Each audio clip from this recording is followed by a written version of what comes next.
It's traditionally said that one cannot practice Zen without a teacher. But just what a teacher teaches, or what a teacher does, it's not always so obvious.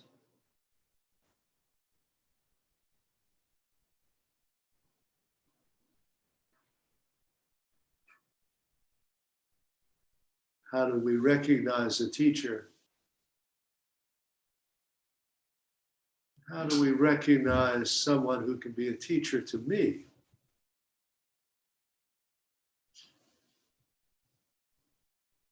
I always like the old saying, it's not the early bird that gets the worm, but the bird that recognizes a worm when it sees one.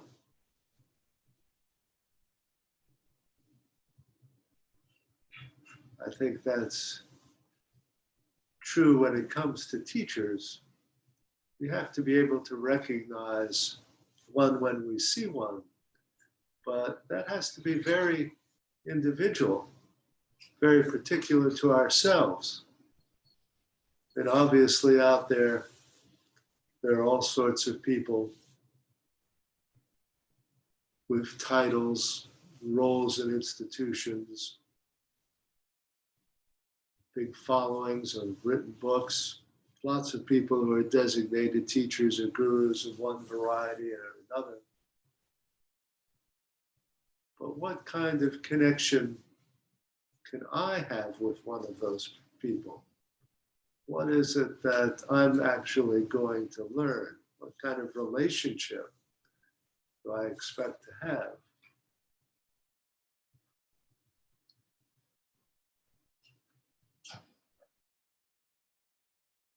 Now you might say there are typically two kinds of ways of relating to a teacher that can go awry. The first is to say, I want to become exactly like them. This is called trying to put someone else's head on top of your own. You think that whatever the teacher is what you've got to become. You've got to become just like that. And then no matter what admirable characteristics the teacher has and you may be picking up on the way, the danger is that you lose yourself.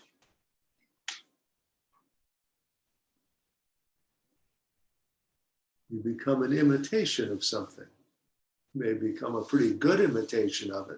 That may take you a long way, but ultimately that's not what it can be about.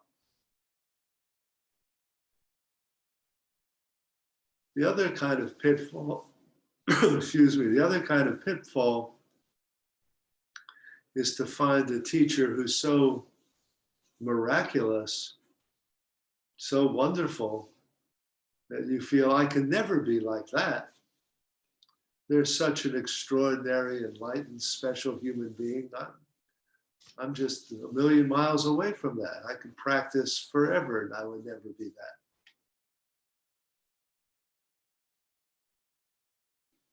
And those kinds of teachers, again, can be remarkably useless in their specialness. If what their specialness does is open up a kind of unbridgeable gap between you and them, then you get stuck in the kind of position that Joshu's young student was in, where he asked, does a dog have Buddha nature? Does a dog like me ever get this great enlightenment of masters like you? Creates this enormous gulf.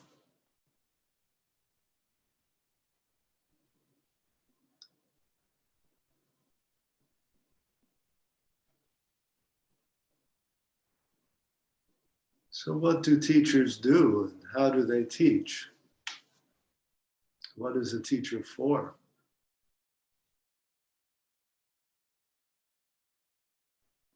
There's also traditionally a certain kind of answer to that question that says the teacher has nothing to teach, and there's nothing to transmit.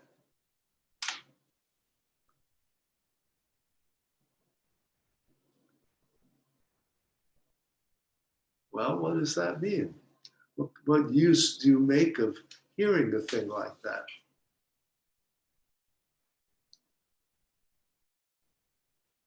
See, one way to understand that is to say that everybody comes to practice thinking they're missing something, thinking there's something they have to learn, thinking there's something they're going to get from the teacher. And we can sum up all those kinds of fantasies under the label of curative fantasy or gaining ideas. And one way to describe the teacher's job is just to over and over again illuminate and then undercut the student's gaining idea, curative fantasy.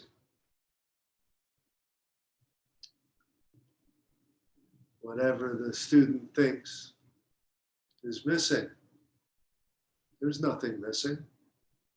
Whatever the student thinks they've gotten, they haven't gained anything. Whatever the student thinks I have, they don't have, there's no such thing.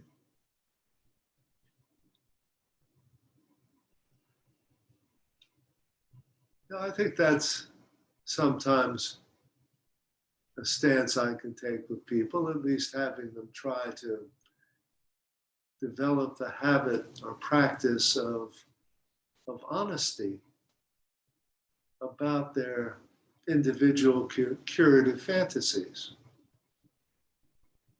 When I see somebody for the first time in Dokusan, I'll often ask them, what are you doing here?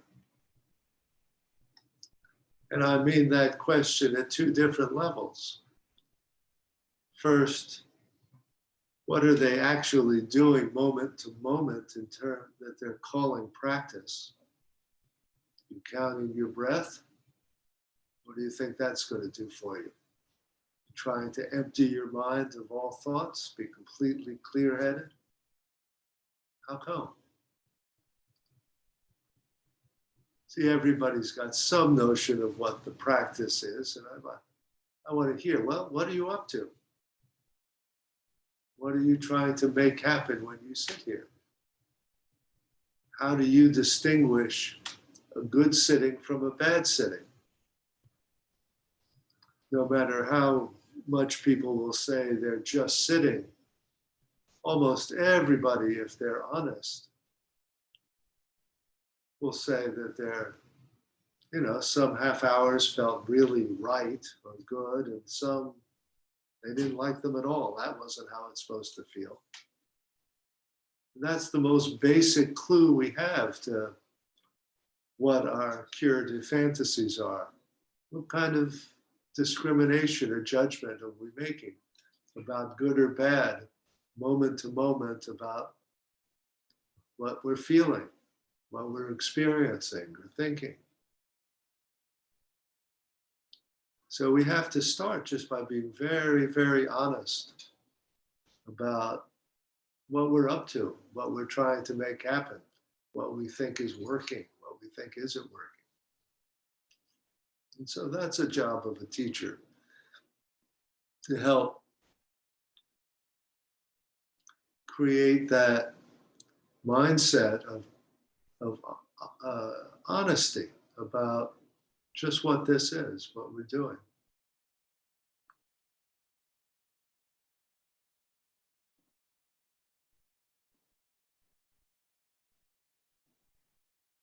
So that kind of teaching could be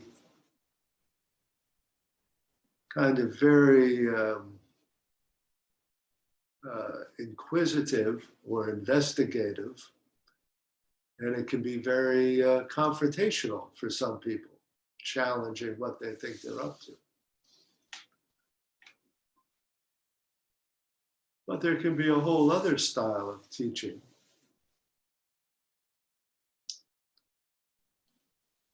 And we see this perhaps more as a Soto model of practice, in which the teacher just sort of goes about his business,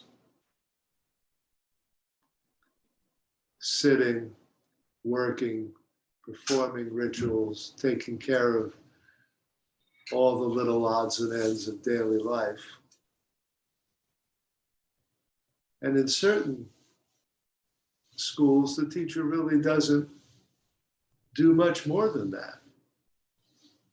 Doesn't offer a lot of instruction, may not give a lot of talks or personal interviews. Teacher just models practice.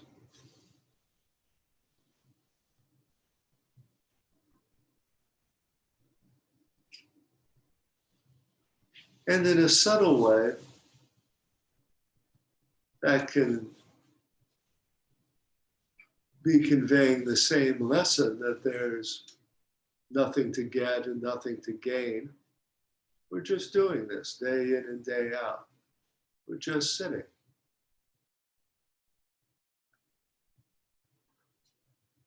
And everything the student is striving for just bumps up against over and over again this simple recurrent reality of day-to-day life, day-to-day sitting.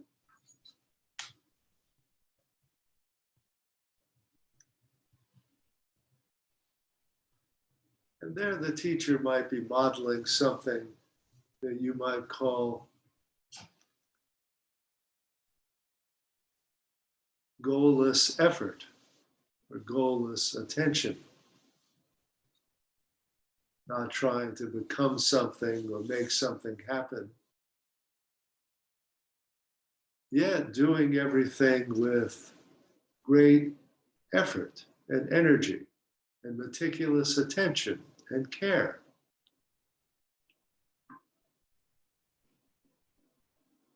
See, one pitfall to fall into is if you think there's nothing to learn, nothing to gain, well, then I'll just stop practicing. What's this all for?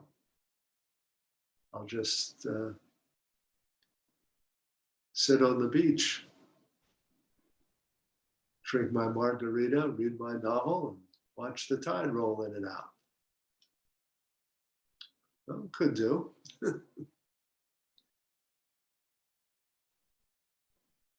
But typically, the life of a teacher is one of continuous effort, of practice and working with students and living a certain kind of life. And what's being modeled, in some sense, is that kind of goalless effort or meticulous attention that conveys a message that everything matters. When we say, this is it, it means this moment is worth our attention. It means, in a sense, you can't waste time, because any moment, regardless of its content, is all there is. Pay attention to what's happening, how you're handling it, how you're handling yourself, what you're taking care of.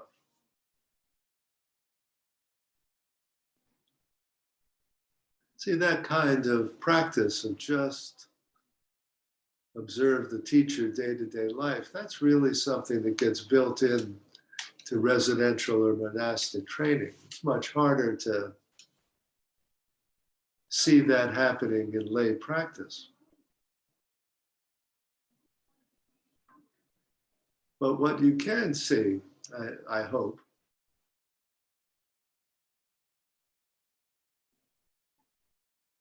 is the teacher trying to integrate practice in everyday life in their own particular way. And that's a task that each of us has to figure out on their own and figure out how that integration is going to work. If you're in a monastic setting, you don't have a lot of choices to make, a lot of decisions to make. Everything is regulated and you show up. The way we're practicing, you have to decide when are you going to show up, how often. You're going to sit every day morning and evening. Going to come to the sessions, all of them or just some of them. There's no right answer to any of that, but there is an answer. You do have to come up with some kind of answer, and you have to pay attention to how you're making your decision. Am I doing what's easy or comfortable, or am I challenging myself? Why am I challenging myself?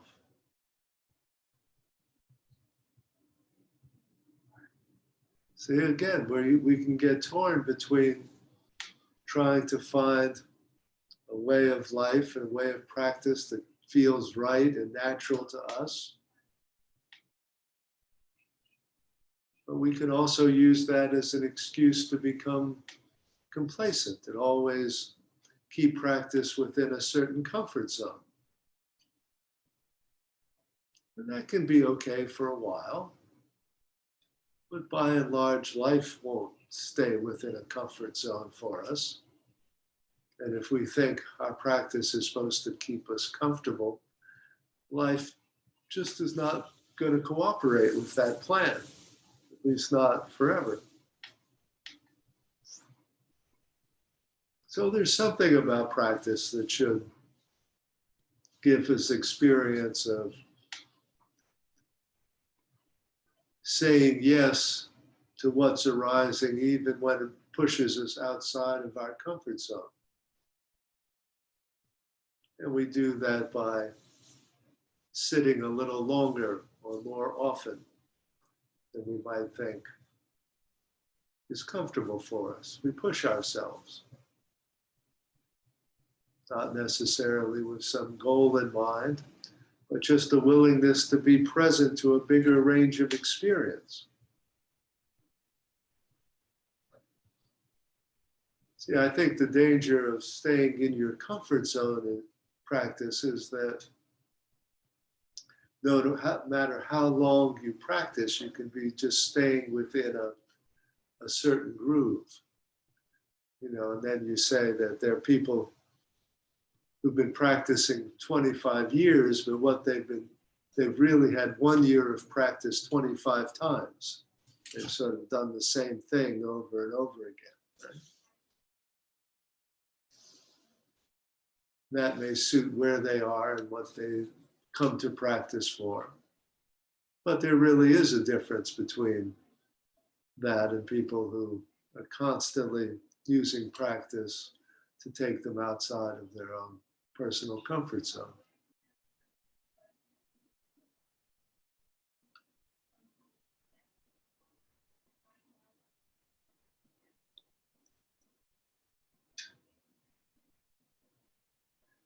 Maybe I'm not such a good teacher for those people. I'm so old and lazy, it just looks like I'm in my comfort zone all the time. But we all have to figure out what it is that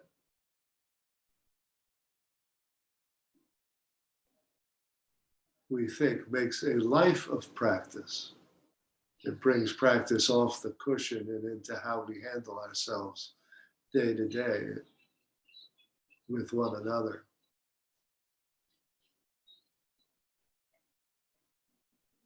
And sometimes I think it's been my experience that having friends in the Dharma is just as important as having a teacher, because your Dharma friends can sort of act like older brothers and sisters who've been doing this for a while, and you see how are they living a life of practice? What have they committed themselves to? Often it's our peers who give us a better idea of what's possible. Like I say, sometimes the teacher's example seems too different.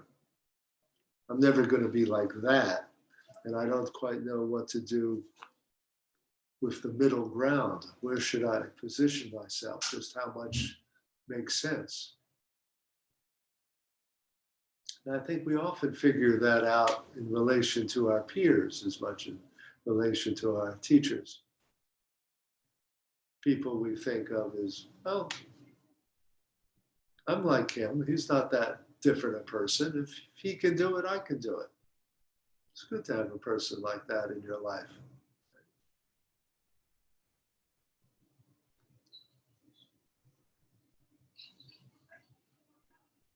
That's a big part of what I hope Sangha is for everyone. This big group of examples of what practice can look like. There's lots of ways to do it. Practice can look like all sorts of different things. And you'll see, you look around you and you get to know each other. And you see, how are they doing it? Do I like what I see when I look at them? Do they seem like they're doing it right? Or do you want to end up saying, well, I'm not, whatever happens, I'm not going to do that? I felt that way about some people who I knew who gave up everything to become monastics and didn't always turn out well. And I said, well, okay, maybe the lesson here to learn is that there's not just one way to do this. Maybe I have to be a little more creative than that and figure out how to practice with that degree of effort and commitment, but in my own way. So we learn, there are cautionary examples as well as people who are exemplary.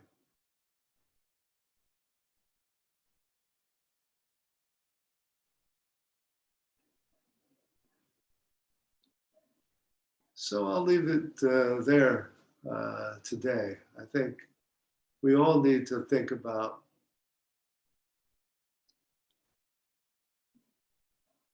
what is it we think a teacher is for? How are we relating to a teacher in our own practice? But also, how do we see each other? How do we think about the models of practice that we see all around this Zoom room? Look at all the different ways there are to do this. Which is right for you?